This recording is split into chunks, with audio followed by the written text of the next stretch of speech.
Et tu vas fermer les yeux pour adorer notre Dieu.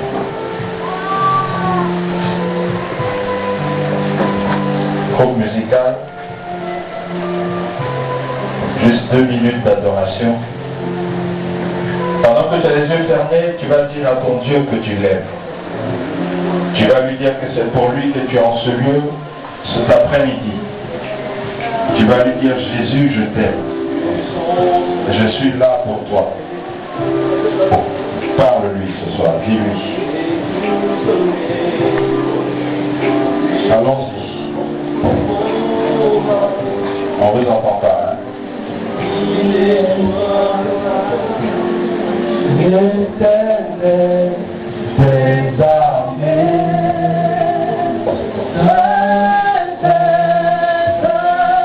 est son puissant. Père, je vous remercie cet après-midi. Seigneur, merci pour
Est-ce que tu peux acclamer puissamment?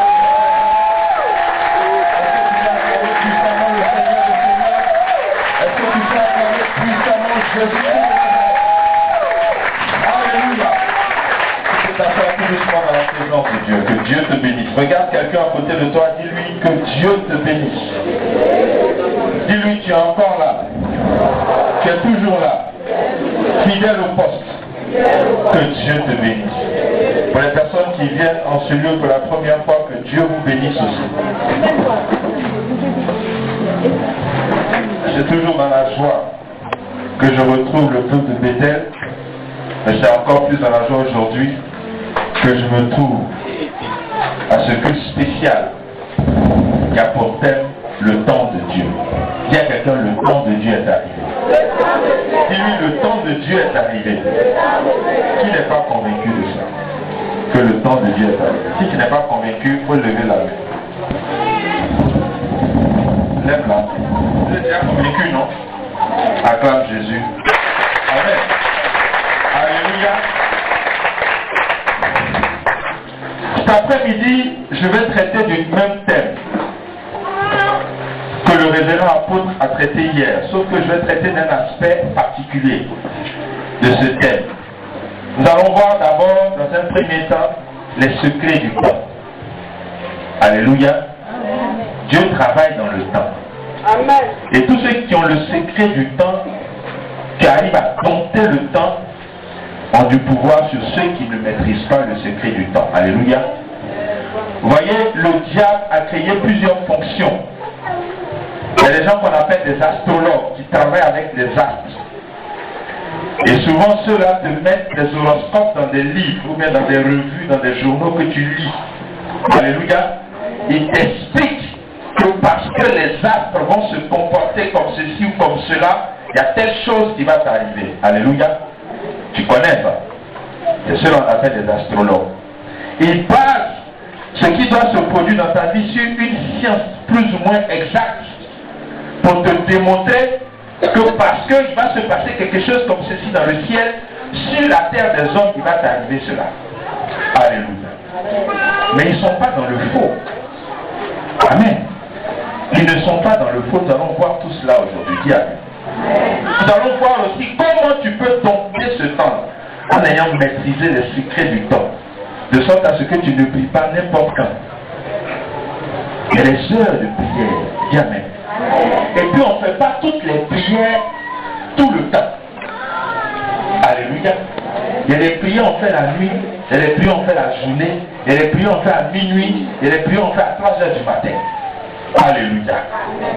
Et tu vas comprendre aussi que les anges marchent et fonctionnent dans le temps et avec le temps. Alléluia. Et lorsque Dieu envoie ses anges, ils ont une mission temporelle dans le temps. Et quand le temps est arrivé, ces anges remontent et d'autres viennent avec une autre mission. Dis amen. Amen. On dit que les Africains sont toujours en retard. C'est ça qu'on est maudit. Parce qu'effectivement, le retard est une malédiction. Dans le monde spirituel, lorsque quelque chose est planifié, c'est programmé, dans le monde spirituel, il n'y a jamais de retard. Donc lorsqu'on te dit viens dans la maison de Dieu, le culte commence à 9h. Il y a les anges de 9h qui sont positionnés, qui envoient une bénédiction particulière pour ceux qui sont à l'heure. Amen. De sorte qu'à 10h, c'est d'autres anges qui viennent.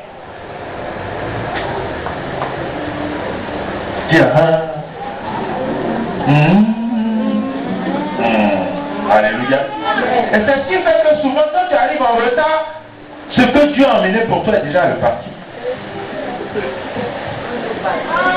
Parce que lorsque tu donnes un rendez-vous à quelqu'un, le rendez-vous est inscrit dans le monde spirituel. Et pendant que vous êtes en train de parler, tout est disposé dans le spirituel pour que la faveur soit de ton côté. Dis amen. Tu as un rendez-vous pour du travail, tu arrives en retard. Au moment où tu es en train de commencer l'entretien, le monde spirituel est en déphasage avec ton entretien parce que le monde spirituel est préparé pour que tu sois à l'heure. Pour qu'au moment où tu dises voici mon dossier, l'ange chatouille un peu l'oreille Ton nouveau patron vous dit qu'il faut le prendre. Alléluia.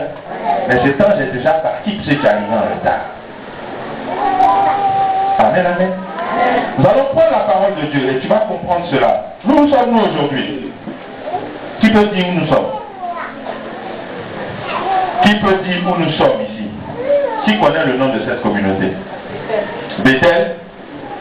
Bethel, ça te dit rien? Bethel, ça veut dire quoi? Qu'est-ce que ça te rappelle? Allons-y, interrogation orale.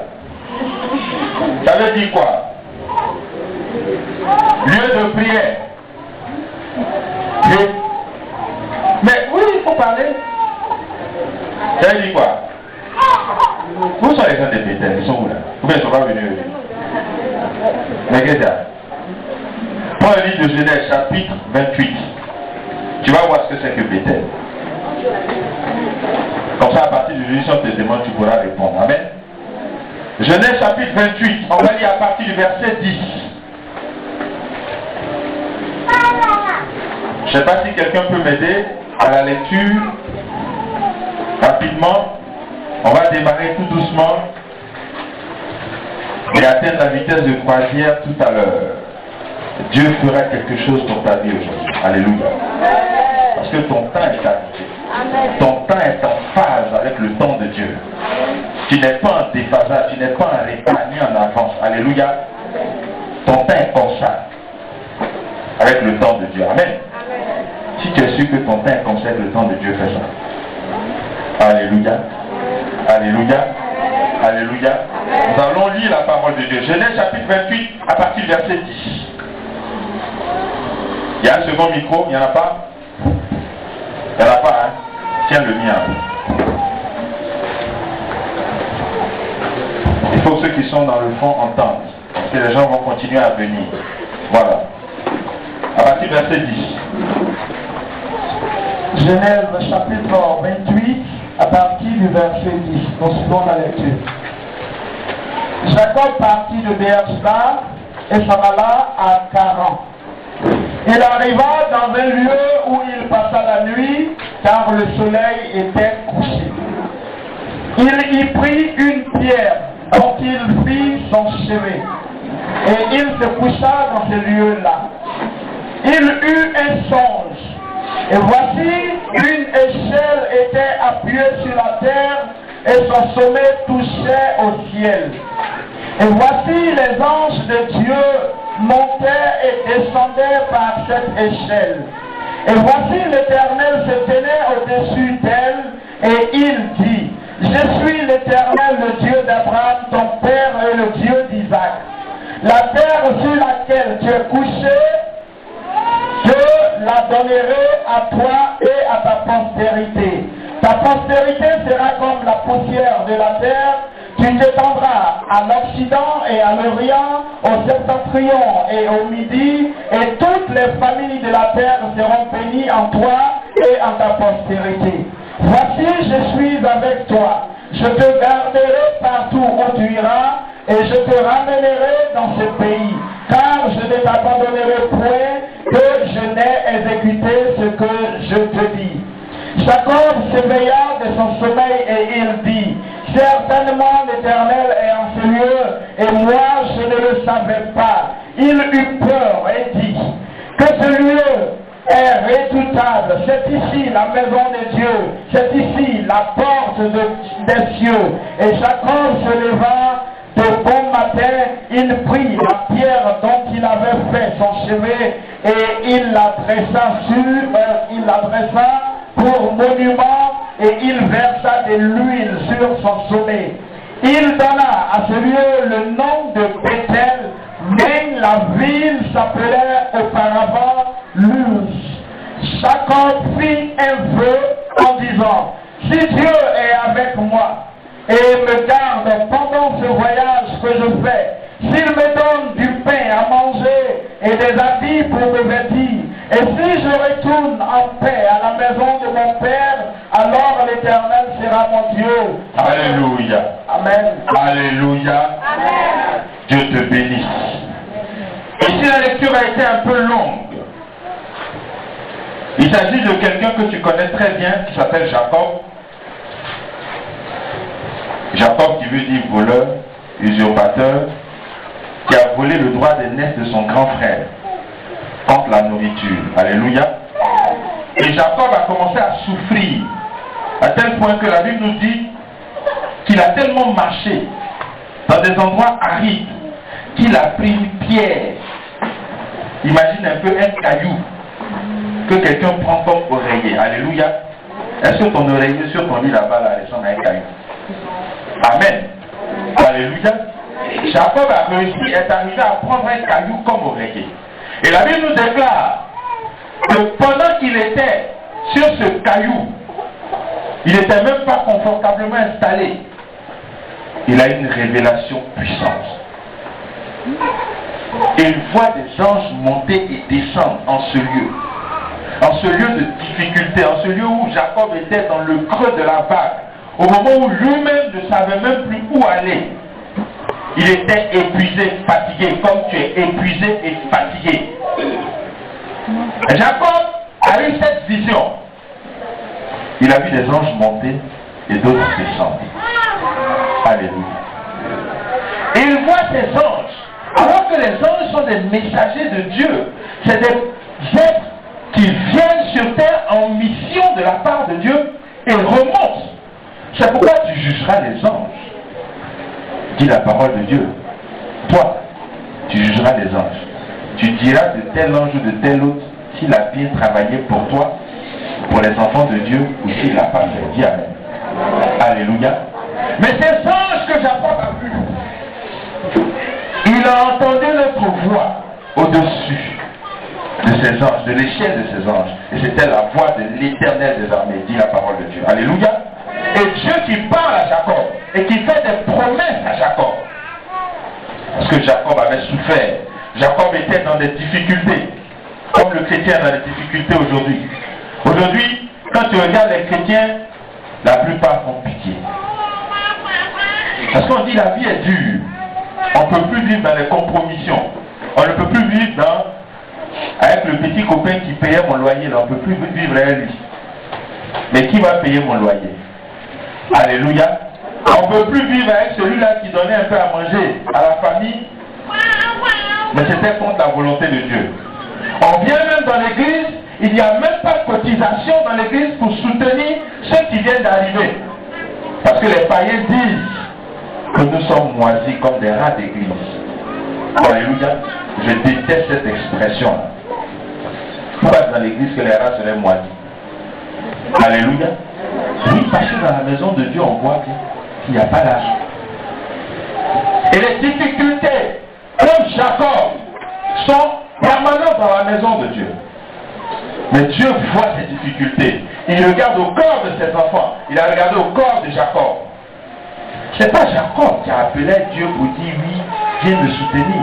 La preuve, Jacob n'a fait son vœu qu'après toutes ces révélations. Dis Amen. Amen. Dieu te connaît, il te regarde, il sait de quoi tu souffres. Et parce que le temps de Dieu était arrivé de parler à Jacob. Jacob avait appris à maîtriser le temps. Jacob avait appris à savoir ce que c'était que le temps. Pour savoir ce que c'est que le temps, il faut que tu apprennes ce que c'est que la patience. Oui. Parce que tant que tu n'as pas la révélation de la patience, c'est que tu ne connais pas le temps. Et tu ne maîtriseras jamais le temps. Jacob avait appris à maîtriser le temps. Alléluia. Jacob a continué. Il a d'autant plus appris à maîtriser le temps qu'il est allé travailler 14 ans pour avoir une épouse. Alléluia. Les chrétiens aujourd'hui ne savent pas maîtriser le temps. Dès que tu maîtrises le temps, que Dieu voit dans ton cœur que tu as la maîtrise du temps, tu as la notion du temps, Dieu même viendra te parler directement. Il n'attendra même pas que tu l'appelles. Il viendra se confier à toi pour te faire les promesses. Parce que Dieu travaille dans le temps. Regarde Genèse chapitre 1, à partir du verset 1, la première chose que Dieu a créée, c'est le temps. La Bible déclare que Dieu a créé le jour. Il a séparé le jour des ténèbres. Et ce fut le premier jour. Il y eut un soir, il y eut un matin. C'est le temps que Dieu a créé. Alléluia. Dieu a créé le temps avant toute chose. Parce que Dieu travaille dans le temps. Et la Bible nous enseigne. D'autant plus que Dieu travaille dans le temps que Dieu ne travaille pas la nuit. Quand la nuit arrive, Dieu s'assoit et le lendemain, il crée autre chose. Et pendant les 6 jours, Dieu a travaillé et le 7e jour, il s'est reposé. Et tous ces jours-là étaient des successions de jours et de nuits. Le jour, c'est le bonheur dans ta vie. C'est les bonnes choses, les bonnes nouvelles. Et la nuit, les ténèbres, c'est les malheurs, c'est les problèmes que Jacob avait. Alléluia. Et lorsque Dieu travaille, il s'assoit à un moment donné, il regarde ce qu'il a fait. Il vit que cela était bon, nous prie sa parole. Et il continue de faire de plus grandes choses. Les chrétiens n'ont pas appris à maîtriser le temps. Ils ont laissé les païens avoir la maîtrise du temps. À tel point que même les heures de prière, ils n'arrivent pas à les respecter. Alléluia. J'ai vu certaines religions où les gens prient 5 fois dans la journée, à des heures bien précises, n'importe où ils se trouvent, que ce soit un carrefour, que ce soit au marché, que ce soit partout, ils s'arrêtent et ils se mettent n'importe où ils sont, ils prient là. Le chrétien va dire ici, là, c'est pas mon église. Donc je ne peux pas prier là, même si c'est l'heure de la prière. Alléluia. Alléluia. Les âmes appartiennent à Dieu. Les âmes appartiennent à Dieu. Amen. Les âmes appartiennent à Dieu. On n'a qu'à arrêter ça là. La maîtrise du temps, c'est la clé du succès. Alléluia. Nous allons lire la parole de Dieu. Prends la parole de Dieu dans le livre. Je ne sais pas si quelqu'un d'autre, on va aller rapidement parce qu'on vient de me dire qu'il y a 2 prédications ce soir. Ça va être juste le temps de faire la prédication, mais on va aller rapidement. Nous allons lire Actes chapitre 3, le verset 1. Qui a le micro?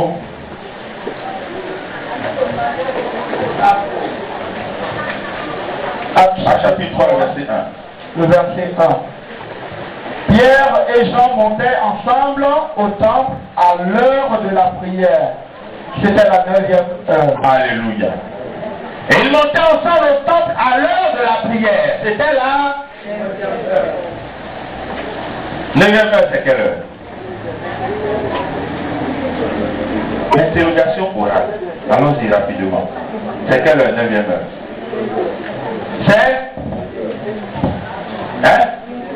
15 heures. Alléluia. Donc 15 heures, c'est l'heure de la prière. C'est ça, non? Donc à 15 heures, le ciel est ouvert. Dis amen. Alléluia. À 15 heures, le ciel est ouvert. C'est l'heure de la prière. C'est la 9e heure. La première heure, c'est quelle heure? La première heure, c'est quelle heure? Oui. 6 heures. La première heure, vous notez que c'est 6 heures. Dis amen. Amen. La deuxième heure, c'est 7 heures. La troisième heure, c'est 8 heures.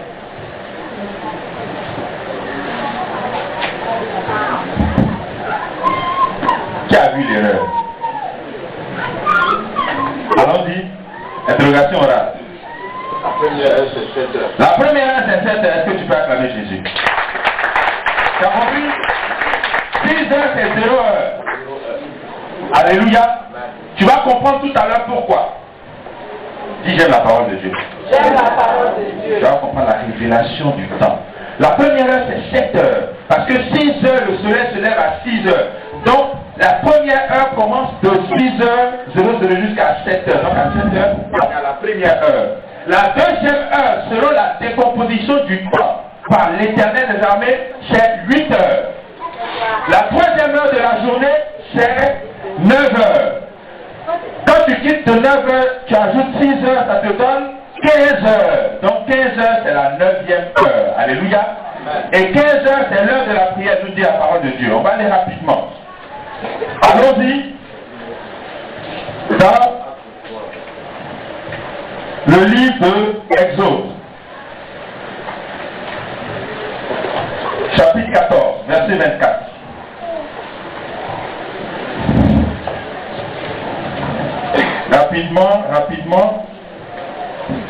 Exode chapitre 14, verset 24. verset 24. À la veille du matin, l'Éternel de la colonne de feu et de nuée regarda le camp des Égyptiens et mit en désordre le camp des Égyptiens. Alléluia. À la veille du matin. Amen. À la veille du matin. Et si la Bible nous parle de veille, la parole de Dieu, lorsqu'on parle de veille, il s'agit d'un temps qui se trouve entre 18h et 6h du matin. De 18h le soir à 6h du matin, il y a 12 heures de temps. C'est pas ça?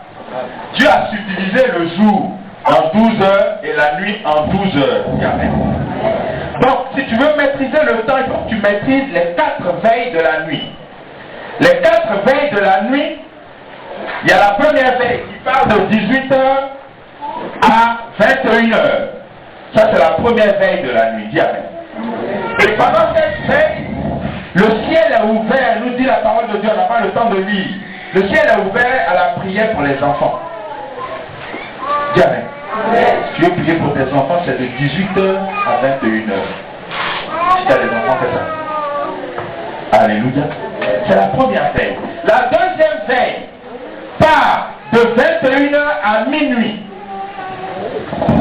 Alléluia. Dis j'aime la parole de Dieu.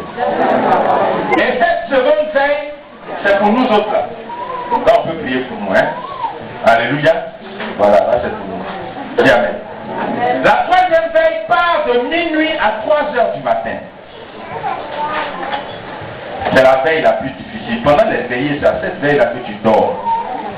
Et tu as remarqué les coups d'état là, c'est à cette veille qu'on fait. Amen. Quand tu lis la parole de Dieu, c'est à cette veille là qu'on a attaqué l'armée d'Israël. Alléluia. C'est la veille la plus difficile. C'est la veille où tout le monde est endormi. Il y a un esprit d'assoupissement qui est sur toi. Alléluia. Et ça, c'est la troisième veille.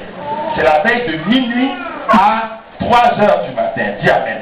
Amen. Alléluia. Dis amen. Amen. Amen, amen. Amen. Et cette veille-là est une veille difficile parce que il y a des vents contraires, il y a des courants contraires qui viennent vers toi.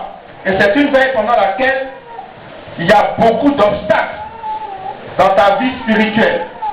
Tu vas prendre le livre de Matthieu.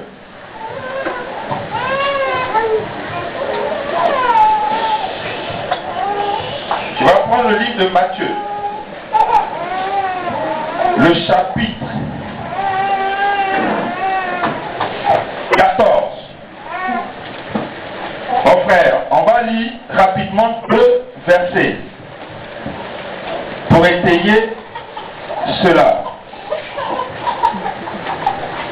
Tu vas lire à partir du verset 24. Matthieu chapitre 14, à partir du verset 24. C'est ça.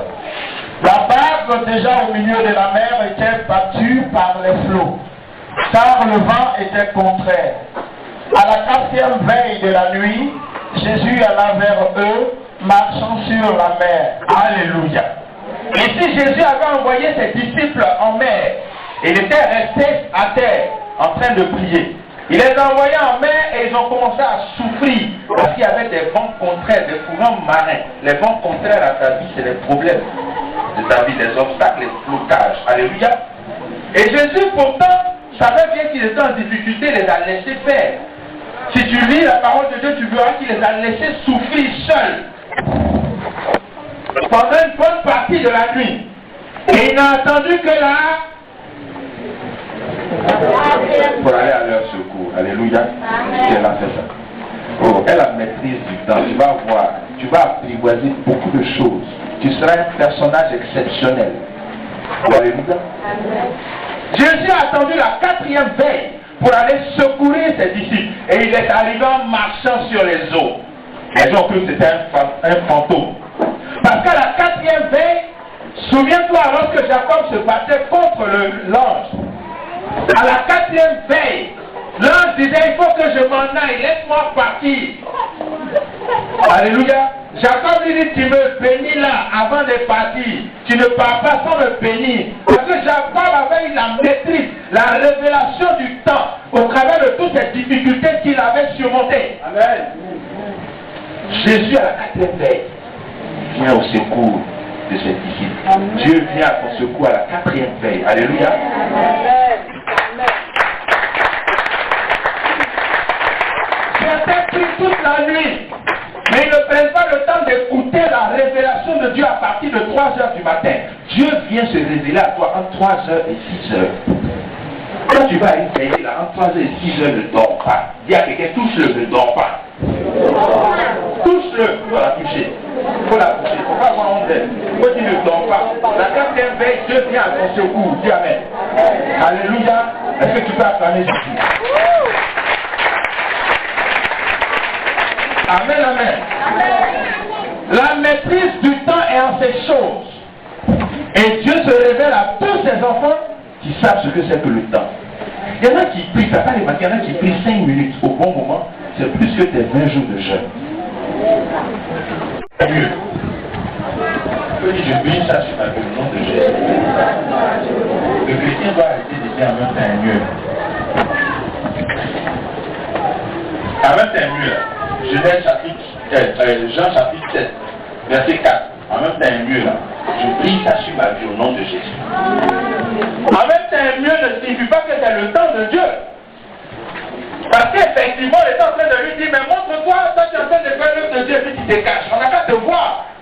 Mais Jésus devait se faire tuer à la croix par les mains de Juifs quelque part. Alléluia. Amen. Donc le temps de Dieu, s'il ne s'accomplissait pas, Jésus ne serait pas assis à la droite du Père aujourd'hui. Jésus n'aurait pas ressuscité, puis il aurait précipité les choses. Comme en même temps mieux. Alléluia. Et souvent, il y a des gens qui se précipitent dans le ministère. Prends le temps de te former. Alléluia. Oui. Jésus à 12 ans savait qu'il devait servir Dieu. Il a commencé à quel âge? À 30 ans. C'est pas ça? Amen. Et quand chaque fois on lui parlait, il dit, mon temps n'est pas encore arrivé. Ce n'est pas dit qu'il ne devait pas servir Dieu. Alléluia. Amen. Pendant que tu es chrétien, c'est le contraire. Chez les chrétiens, c'est toujours en retard. Tu es dans la maison de Dieu, tu dois être responsable. Non, moi je reste dans mon coin, je ne suis pas encore prêt, je ne suis pas prête. Et le temps de Dieu passe. Le temps où Dieu a réservé pour te bénir passe. Et tu restes toujours chrétien, 20 ans après, fidèle. Tu es en retard. Donc cette fois-ci là, le temps après le temps, ce n'est pas le temps. Le temps avant le temps, ce n'est pas non plus le temps. Le temps de Dieu, c'est le temps qui correspond à la programmation de Dieu. Et si tu as la révélation de ce temps de Dieu, il fera de grandes choses avec toi. Parce que quand Dieu te choisit, c'est pour marquer ta génération. C'est pour marquer les gens de ton temps. Alléluia. Il y a des gens qui sont, ils marquent les gens des temps anciens. Ah, nous à notre temps là. Ils sont toujours dans le passé. Et le présent, Dieu fait quoi avec toi? Alléluia. Parce que Dieu travaille dans le temps. Le lundi n'a pas fait la même chose que le mardi. Le mercredi non plus. Regarde la fête de Pâques. Pourquoi la fête de Pâques se trouve en avril? Les Paulins ont la révélation qui est Paulin. Que Dieu vous bénisse, c'est Paulin. Est-ce que tu peux acclamer Jésus? Non, parce qu'ils ont la révélation du temps. Le premier mois de l'année, bibliquement parlant, c'est le mois d'avril. Et c'est le mois du sacrifice. C'est ça que Pâques, c'est en avril. Dis, j'aime la parole de Dieu. Et donc, si les parents ont la révélation de Pâques, ça veut dire qu'ils ont la révélation du temps de Dieu. Parce que c'est en avril que l'année commence bibliquement parlant. C'est pas en janvier. Regarde aussi, il dit des choses, hein. Alléluia. Amen. Mais c'est la vérité, c'est biblique. Amen, amen. Amen. Et donc, le mois d'avril, ce mois-là, c'est le temps de Dieu. C'est le temps des sacrifices.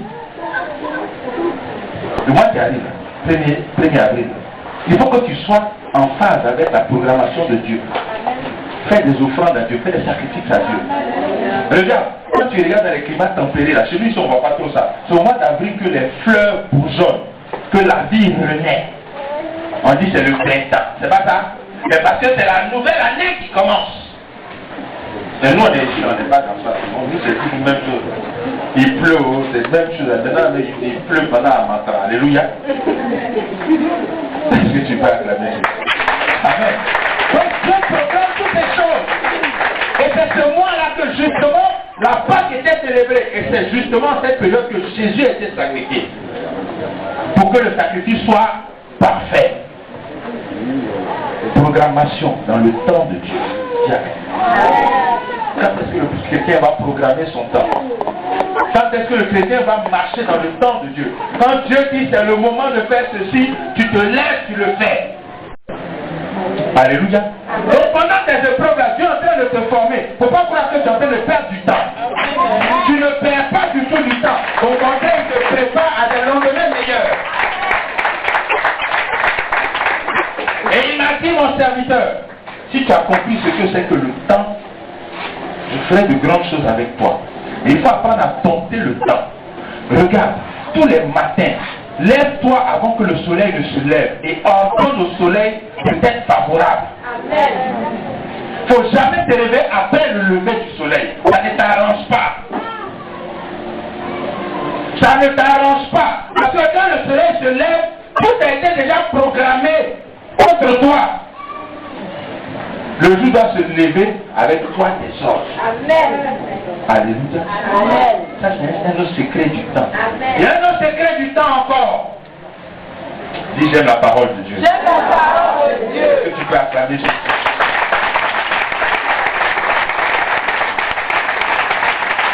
Oh, les mystiques ont raison de quelqu'un parce qu'ils ne connaissent pas. Regarde, les 4 vents, tu peux les guider vers toi favorablement. Les 4 vents, vent du nord, vent du sud, vent de l'est, vent de l'ouest. Il suffit que tu ordonnes et ils vont t'obéir. Alléluia. Que le chrétien le sache et qu'il le mette en application. Parce que les mystiques connaissent ça. Quand Jésus naissait avec son étoile, quand on vous dit, les parents disent tu es né sur une bonne étoile, vous pensez que c'est pas, c'est faux? On est avec l'étoile. Tu ne savais pas? Dis Amen. Amen. Il faut dompter ton étoile, maîtriser ton temps. Alléluia. J'en ai fini pour aujourd'hui. Tu vas te lever et nous allons prier le Seigneur. Si la parole de Dieu t'a fait du bien, fais ça. Dis merci Jésus. Merci Jésus. Merci Jésus. Merci. Est-ce que tu vas acclamer puissamment Jésus? Amen. Nous allons prier. Tu vas juste fermer les yeux.